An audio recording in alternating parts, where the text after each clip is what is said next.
Welcome to The Corner, La Source's digital show dedicated to the sport and entertainment industry. Every 2 weeks, we invite a professional to share their experience, background, and challenges. The sport industry moves fast, and having their insights is the best way to keep up to speed. Welcome to The Corner.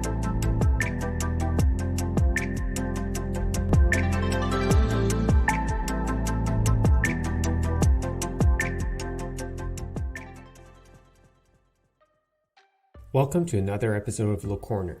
Today, we have been pleased to discuss with Clint, Director of Bullpen Media. It was an insightful episode, allowing us to explore a sports market we didn't talk about yet, the Australian market. In this interview, we first went through Clint's entire journey in the sports industry, from his involvement in live production to the creation of Bullpen Media. Then we had the opportunity to dive into the Australian sports tech market.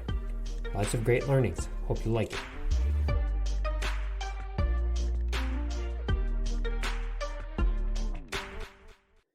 Hello, everyone. Welcome for a new episode today of The Corner International. Today, we have the pleasure of receiving Clint. Hi, Clint. It's a pleasure being here. Hi, how you going? Pretty good. Back at it for a new year. Tons of excitement, new objectives for the upcoming year. So I guess you have to have that kind of mindset in January. It's the usual end of December, start of January. You've got your reflections. Then you look ahead. You know, goals, thesis, what you want to discover. And the usual resolutions, to exercise a bit more. Yeah, exactly. Great. Well, so for the audience that doesn't know you, Clint, can you give us a quick background on yourself and your career so far? You were originally a producer at Bullpen Media. Now you have your own gig with Bullpen Media. Tell us a little bit more about your activities. No problem at all. Thank you. So I started in 2009 working as a producer, doing broadcast production, live and all of live production in sport, football, a lot of all in sport. I'd moved into... As an Australian, what do you mean by football? Australian football, American football, regular football? Regular football.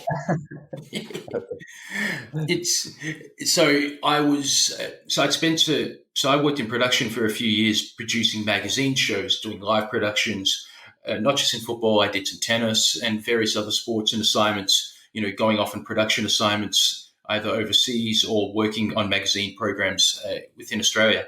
So that's production work, and that's weekly broadcast production. And I've did that for about 3 to 4 years. And then I started getting interested in the sports business side. Once you start to work with athletes, you start getting interested in other mechanics. So the sports business side, which led me to editing a sports business daily out of Australia, which I had done for about 3 to 4 years as well. And that then led me to Bullpen Media, founding Bullpen Media in the mid to late 2017. But then by the time I got to 2018, it started to really actually find its own. And Bullpen Media is more about sports technology, sports startups, fitness, gaming, all these kinds of things that it began to coalesce from going from athlete to business to technology to startups. So if you look at the career arc from there, there's always been this shifting and changing look at the sporting industry. Super interesting. And so to simplify it maybe for our listeners, so Bullpen Media, you do podcasts, right? You work with startups. Do you still do work in the content creation at some occasions? What's the full range of activities that you cover? Content creation, definitely. And that's going to be ramping up into 2022. Podcasts, definitely. I do PR and communications for various startups and startup clients. Then I've moved into startup advisory work and starting to branch into other areas as my skill sets keep changing and developing and growing. But it all started with content creation and podcasting allowed me to move into other things because you start listening to people, learning from them, listening to problems, which allowed me to move into other spaces. Great. And so who are your typical clients in the advisory space? You mentioned startups, but you work also with big organizations, whether they be leagues, clubs, media, or it's very specific to startups? For a long time, it is startups, but over the last, it's a very, very recent shift that I've actually been I've been able to work with a sporting body in terms for a particular project. I can't name it just yet, but it's, let's just say 99%. It's always startup work. And maybe there have been some other bigger companies, actually. I shouldn't say 99%. It's mostly startup, but I've worked with some bigger companies in the past in terms of communications advisory, PR advisory, those kinds of contractual jobs. So, yeah. But I've been very startup focused, though. Yeah, and it's for specifically for the Australian territory, right? For that region of the world, or is it do you help those organizations worldwide? It's been Australian based. It's been Australian based, and that's a learning process to become a bit more globally focused from here on, to go to work with Australian businesses and take them on a bit of a global journey, or global communications, or global PR. But at the moment, it's very Australia focused. Terrific. And so along that journey, one of the things you've done is be a mentor at several occasions. So whether it be for the Startup Bootcamp or for Qatar Sport Tech. Yes. Can you tell us a bit more about this? What you liked in it? What was the outcome for the startups that you accompanied? Are there nice stories there? Give us more about it. I'll go into that's a good question. These have been really good experiences working with Startup Bootcamp and Qatar Sports Tech. It's the same thread. The same thread has gone through all of this in my experience, is that every startup that I've mentored or I've just given advice to or anything like that, is that all startups need mentors and advisors who are not your friends, and they need people to ask hard questions.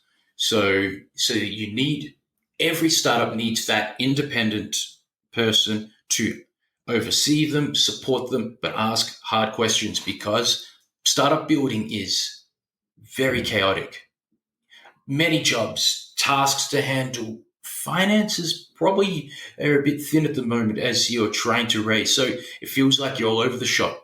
So to have someone or a few people or a team to give you counsel, structure your work, your thoughts, and to work through any problems has been key. These are the kinds of reasons why you mentor startups, you work with people, just to talk to them, give any advice, help them. It could be help with an introduction if you can.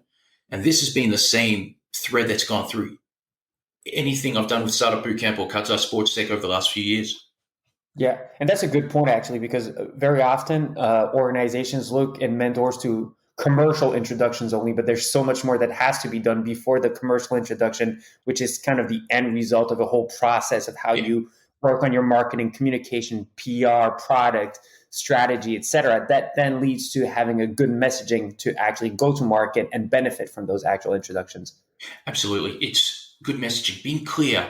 Then you go, it's like, what's your purpose? Okay, is that something does that guide your product? All these kinds of things. So if you give that kind of independent mentorship, remember, mentorship is not being nice to them. It is being just clear. Be clear. Yeah.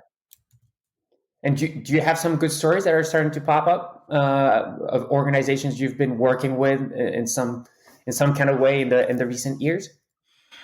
Ooh, that's a really good question. I've worked with some of the startups that I've mentored. I've seen them grow and actually take on funding, and then being able to go into the seed phase. I'm trying to think of a really good example now, actually. That's a really good one. I remember one of the startup that I started by just a little bit of mentoring and advice, and then even doing an interview with was Campaignware, who then I took on as a client. And this is a company that's gone from bootstrapping to just taking on dozens and dozens of different kinds of clients in the enterprise and the customer space. So I think it all just started by being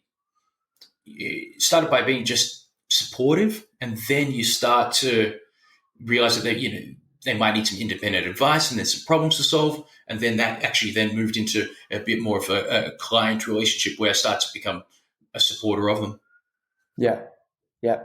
And so jumping more into the whole Bullpen Media, you're by yourself at Bullpen Media for the moment? Yes, I am. Yeah. And so it's kind of that you have that entrepreneurship mentality of having your own company and working for yourself and staying independent. How do you pass on that message to the companies you work with, and what are you trying to achieve as a further goal down the line for Bullpen Media? It's another really good question there. I really go out and seek advice and mentorship myself. I will have conversations with people. Anything I don't know or any person I want to just glean anything from, I will contact them. So even though I'm independent myself, I never feel like I shouldn't or couldn't reach out to people to get advice. I do that. It's even though you might be a 1-person operation, 2-person operation, you can still go out and find your own advocates and counsel or mentorship. They're out there. It doesn't matter. It doesn't matter what kind of startup stage you're at. I pass that same advice on, but I do practice that myself. I still go out and I do have mentors and advisors. Yep. That's definitely right, and that's definitely something I can relate to in terms of finding right people to help you along the way. As long as you come with a nice, transparent, that you have a nice, transparent approach. People like working with people that have ambition and ideas, and it's just like a good way of doing it. And I think that one of the things we do that you do also on your side, obviously, is give back in terms of advisory and just share that knowledge and those good hints that can help different organizations along the way. I agree, though. See, I agree with that because there's no point holding on to advice, or you're not your own island. You pass that advice on, receive it. You'll learn from. It's this continual network and cycle of helping people receive help. What the advice and help you give is not proprietary stuff, but you are just helping someone look at something in a different light or a different way, or being independent. It's be open, give advice, but be open for it as well. Yeah. That's one thing I always think too, is when people are too protective, I never understand, because there's basically room for a lot of us on a lot of different sectors. So there's definitely plenty of room. But getting to the one thing that's really interesting for our audience is understand a little bit better the Australian landscape, right? So if we look at the sports Australian landscape, what are the most innovative organizations? Who is driving change in the region of Australia? Ooh, that's a very good question. Some of the most fascinating companies. Sport, for many years, Australian sport is very synonymous with sports science and a lot of sports medicine. A lot of Australians do export a lot of that expertise in the sports science, sports physiotherapy, all those kinds of fields, sports medicine.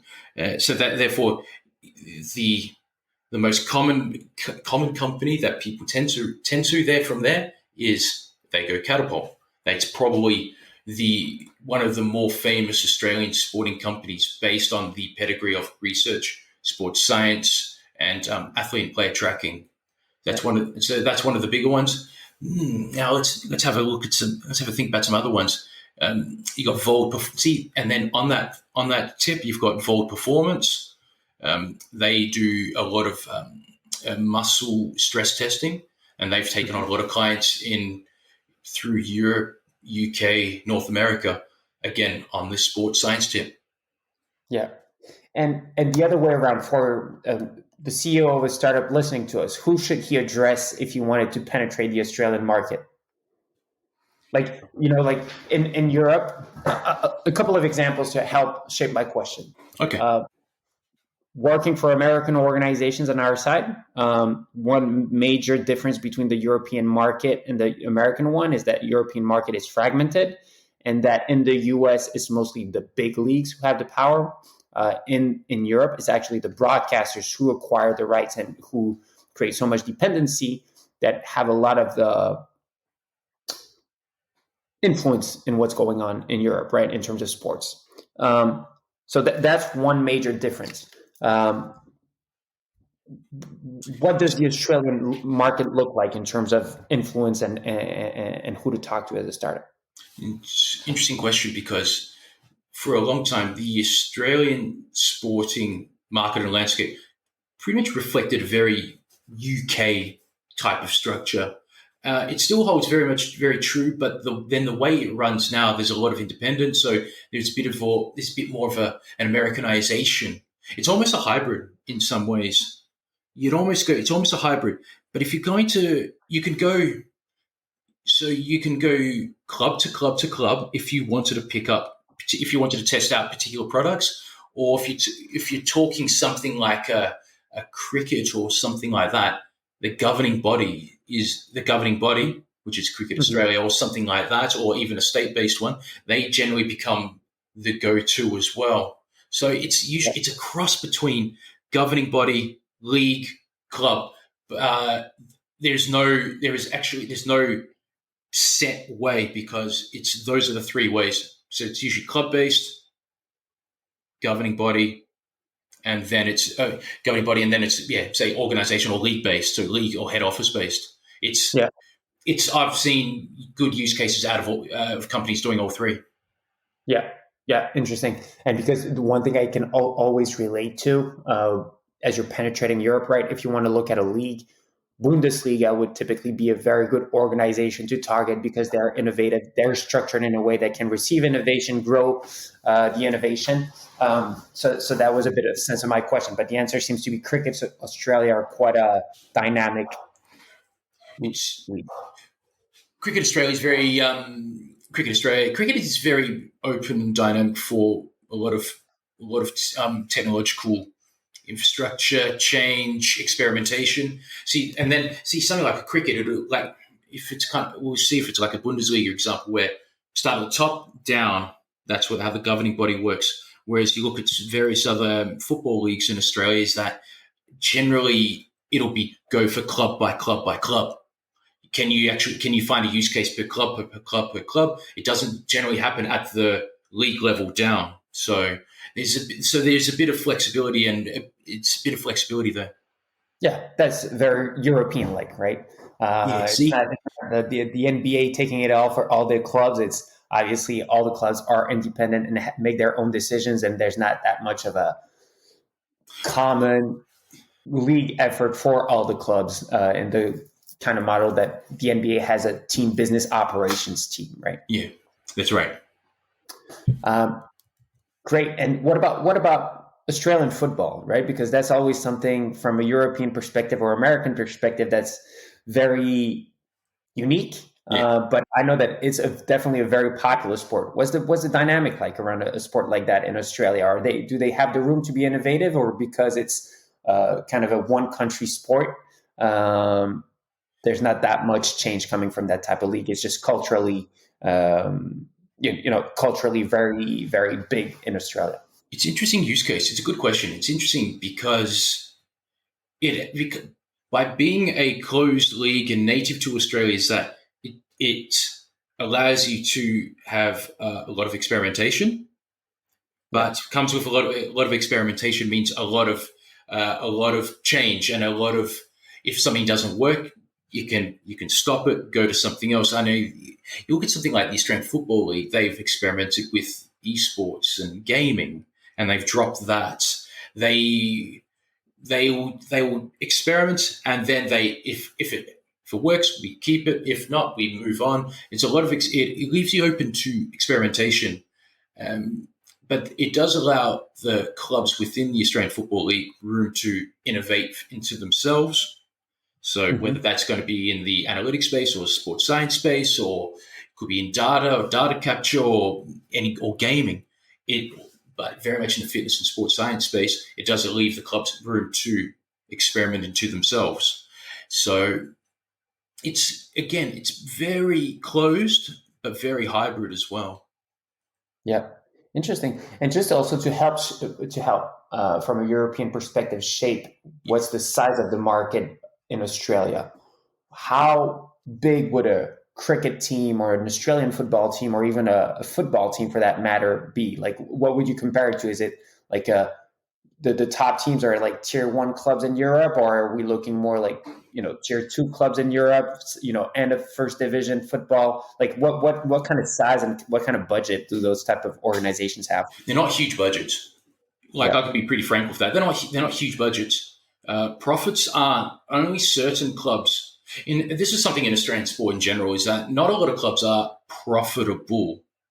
Yeah. That's actually, that is something that rings true for many sports clubs, sporting organizations, especially in Europe. Exactly. Yep. Budgets aren't huge multi-million dollar budgets. They're not. So you can't compare. You can't compare an Australian Football League club to an English Premier League club or a Bundesliga club in terms of budget. But the budgets are. But can you compare it to the budget of a Belgian club, probably, or do you compare it to second division? Yeah, we can look at something like the Pro League, maybe the Eredivisie or something of that ilk. Yeah. Yep. Like, because what underpins, especially in rugby league and in Australian football, is that they do have massive broadcast deals. So there is money flowing from the governing body or the league head office to the clubs. Budgets aren't huge, but there is big broadcast money. So they do have there is a bit of space to spend. Yeah. So very much a European kind of dynamic. The broadcasters are putting most of the money in the sport. The clubs are rarely beneficial, only the ones that are very well organized, but there's still quite a bit of room for professionalization. And it also brings us to the topic of that, we can't avoid, given what you just stated, is the Australian territory looking at more closely, more and more attentively, right? We see a lot of leagues now developing in Europe that have more of a hybrid approach between closed and open, right? In some kind of way. Is it something that's feasible, you think, in Australia? Expansion does occur in the professional clubs.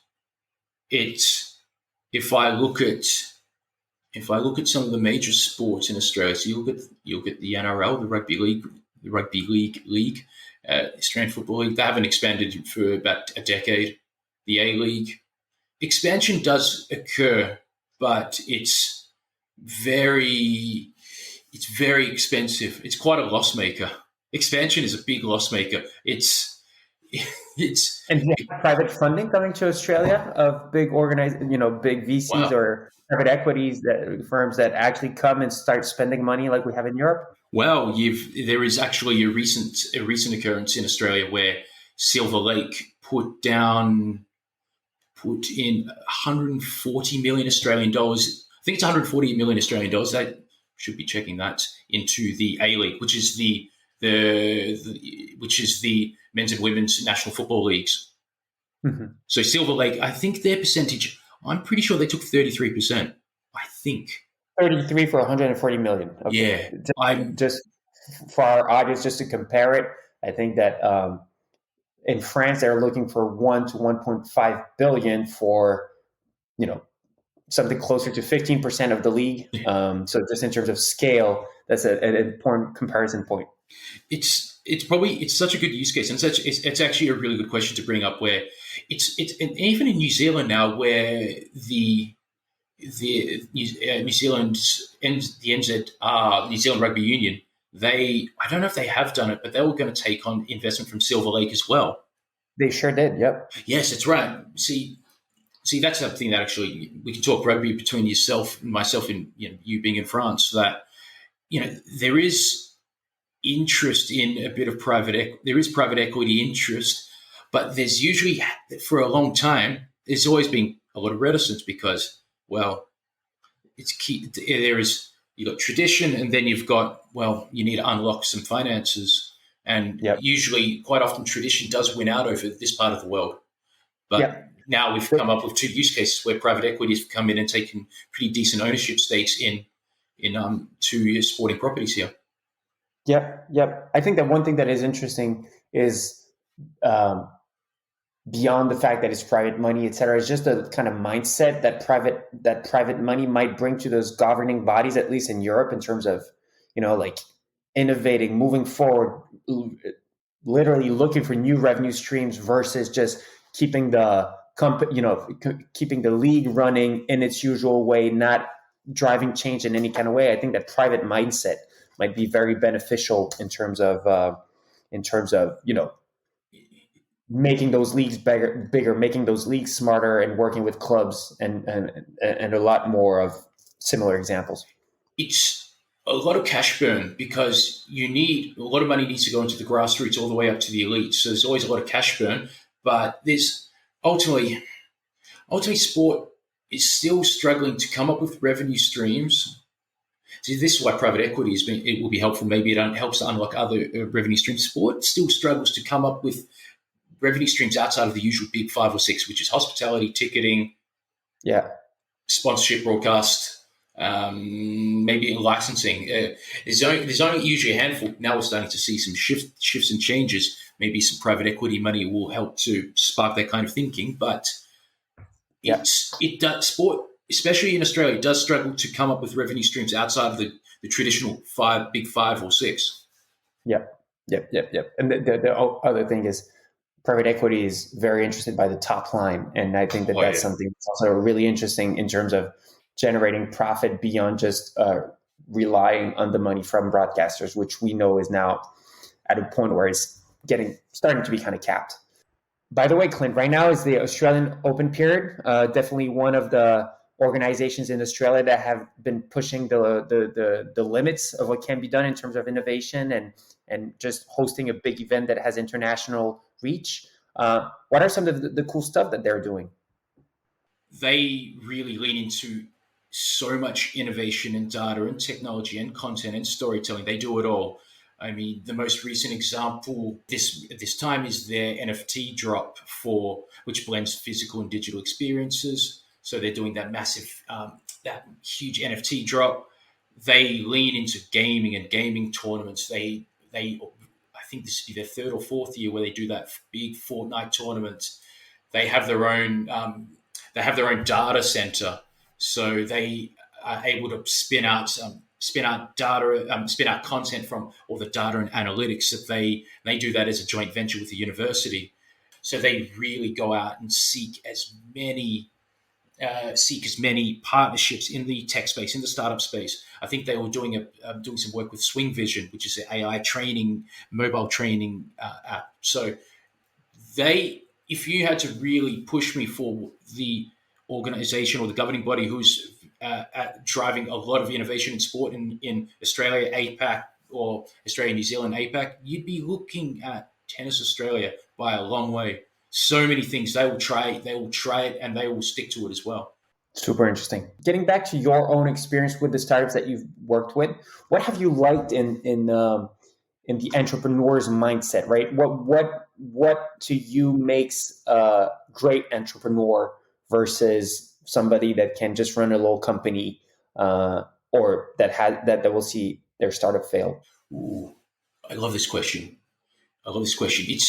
It's going to be certain points that I'll cover off. It's the ability I find the ability to find adaptability in their technology.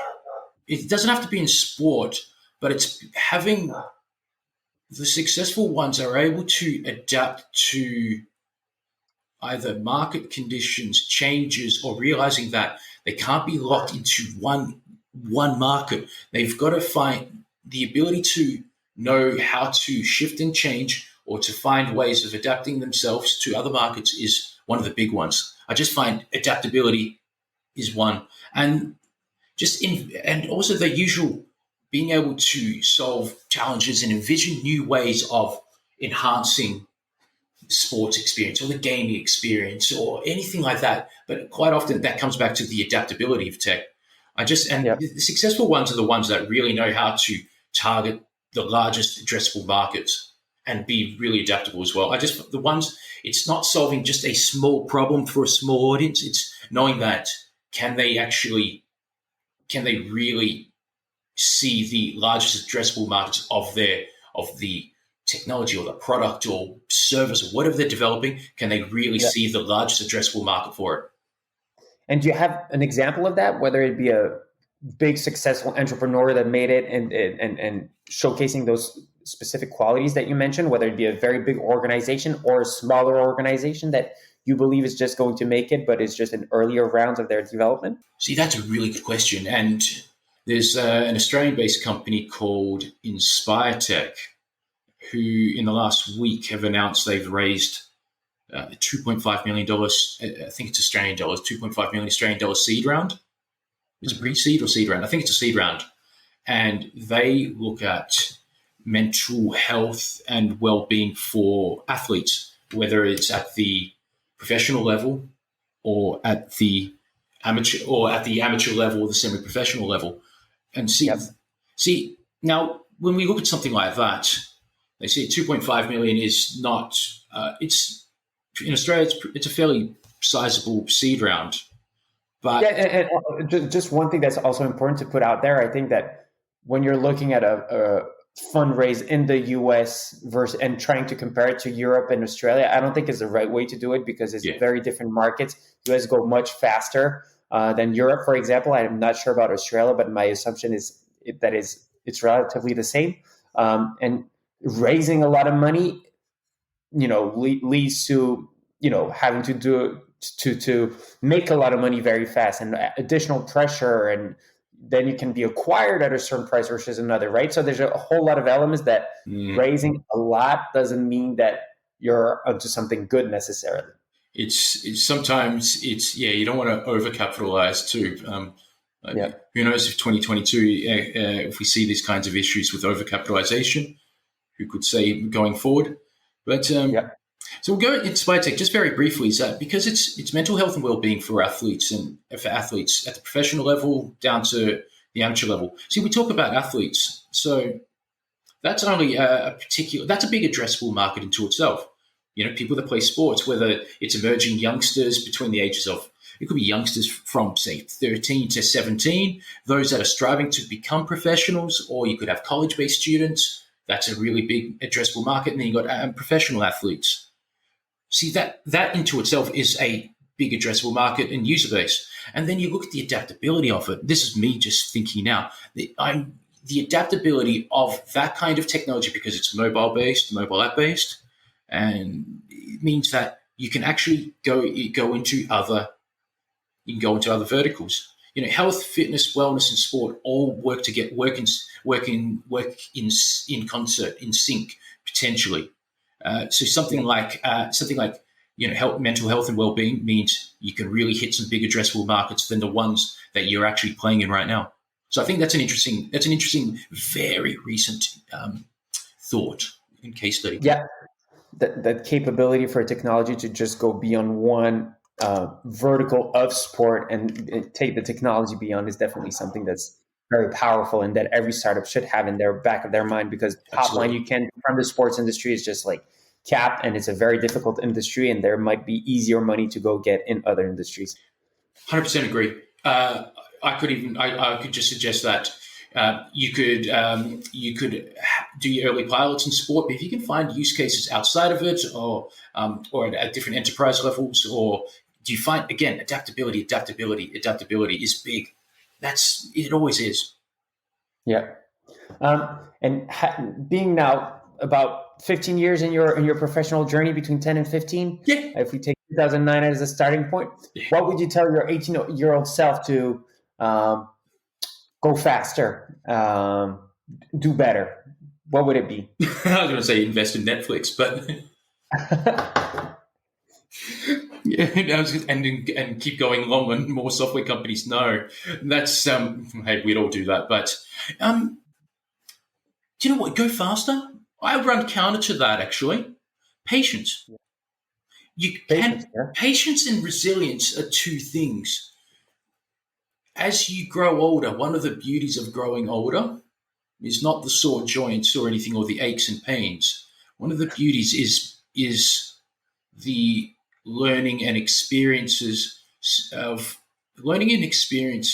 matter so much. So what you do at 20 to 25 to 30, you're reading more, you're listening more, you're watching more, you're making mistakes, you're changing jobs in industries and so forth. Is that the patience to be able to grow into, whether you're growing into an entrepreneur, you're not. I'd say patience rather than going faster. Patience. I've founded businesses now in my 30s as opposed to my 20s. Yep. So I'd say patience is, and being able to have a longer term plan and having a clear long term plan.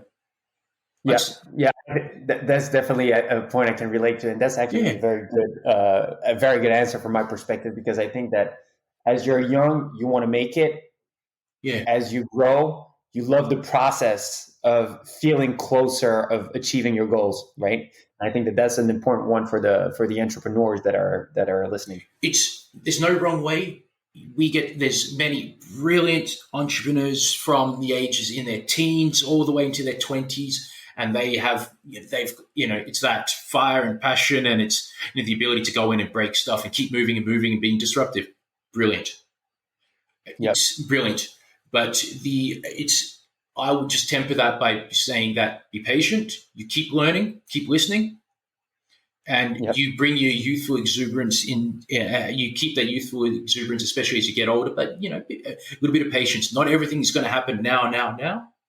Some things take time to build. It takes time to build product. It takes time to test product, and all those kinds of things. So patience, and therefore, and if you have failures, keep the resilience up.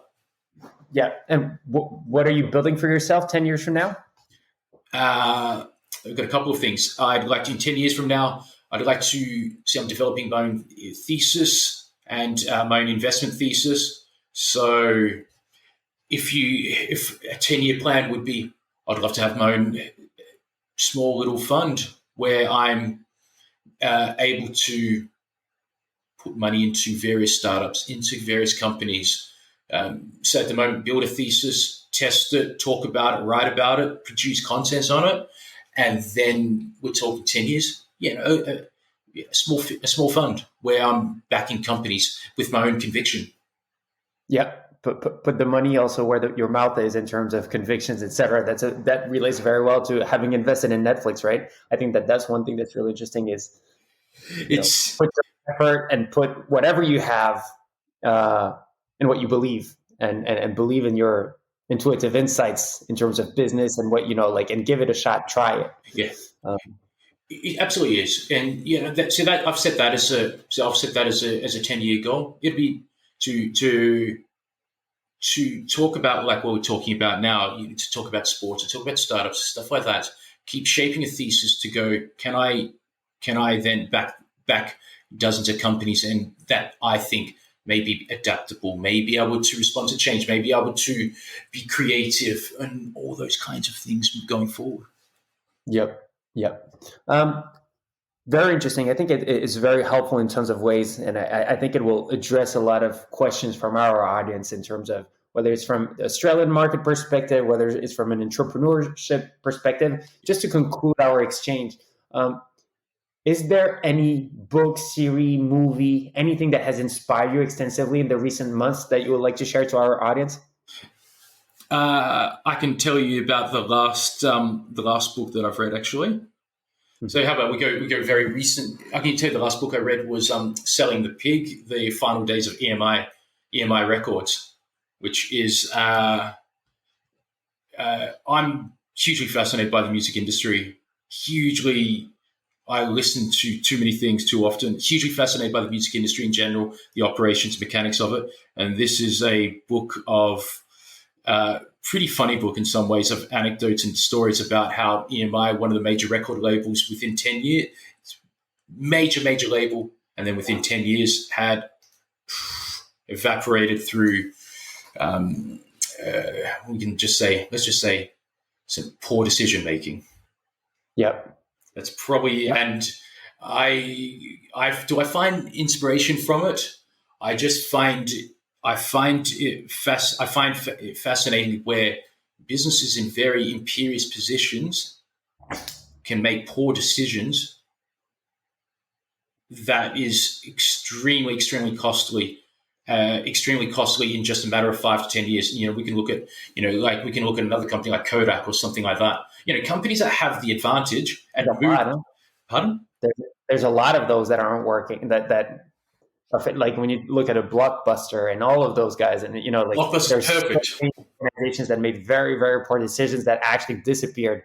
Toys R Us, like there's a lot.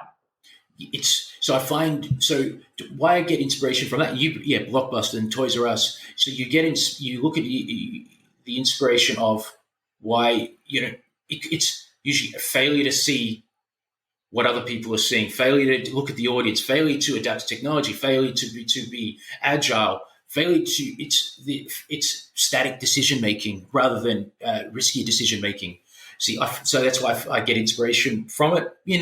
We say inspiration. So that's a most recent book that I've read that makes me think about these kinds of things. Yep. I guess from where you stand, I would have been surprised if you didn't have a lean forward type of mentality versus a static one. Terrific, Clint. Look, it was really fun exchanging with you today. I'm really glad for the time we had to spend together. I hope it was very useful. I'm sure it was very useful for me in terms of the Australian landscape and understanding a few elements out there.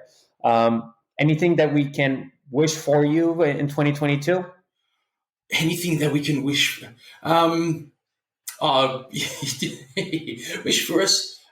It'd be nice to, a bit more fingers crossed, and hopefully we're all vaccinated enough. Bit of freedom of travel. We can all meet each other in person